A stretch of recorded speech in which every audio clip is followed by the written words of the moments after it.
So verse 3 says this in Psalm 4. It says, "But know that Yahweh, or God, has set apart for himself him who is godly. He will hear when I call to him." And then verse 4 says, "Stand in awe and don't sin. Search your own heart on your bed and be still." So from verse 3, and in other translations it talks about belonging, but it says that he has set apart for himself him who is godly. And it's just this idea of belonging to God. That is such a safe place to be in. And it really worries me that there are so many people that don't want to belong to God because they don't want his rules, right? There's things that are more important to them than God, and they don't want God telling them what to do. But that's a very unsafe place to be. You want to belong to God. It'll offer so much safety for you now, and it'll offer eternal safety for you when you die and you stand before him.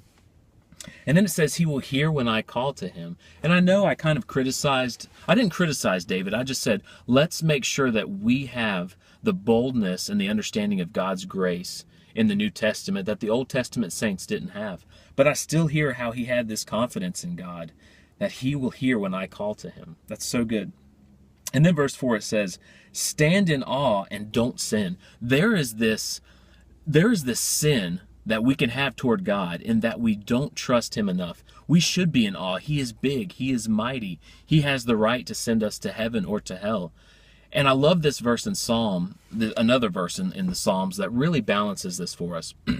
It tells us that God delights in those who fear him, who trust in his unfailing love. And we really need to have this balance, that we have a healthy fear and reverence toward God, but that we also trust in his unfailing love and that he loves us and he's for us and he sent Jesus Christ to us. So there's a bad balance where maybe you fear him too much and you're scared all the time. That's not good. The Bible says perfect love casts out all fear. It doesn't cast out reverence, it casts out fear. But then there's this other bad part of the equation where somebody could trust in God's grace too much to where they think it's okay to just live however they want and to sin as much as they want, and that's wrong too. So make sure you stand in awe of God, but don't sin. Make sure you still trust him and that you're his child if you believe in him. And then it says, "Search your own heart on your bed." I love this. "And be still." The "I love this" was my part. Search your own heart on your bed and be still.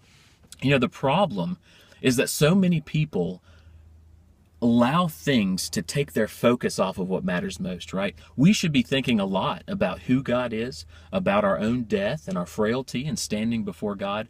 But there's television and there's social media, there's the internet, and people surround themselves, I believe, with too much noise, and they don't get a chance to really just think about God. How many people would change their life if they really thought it through?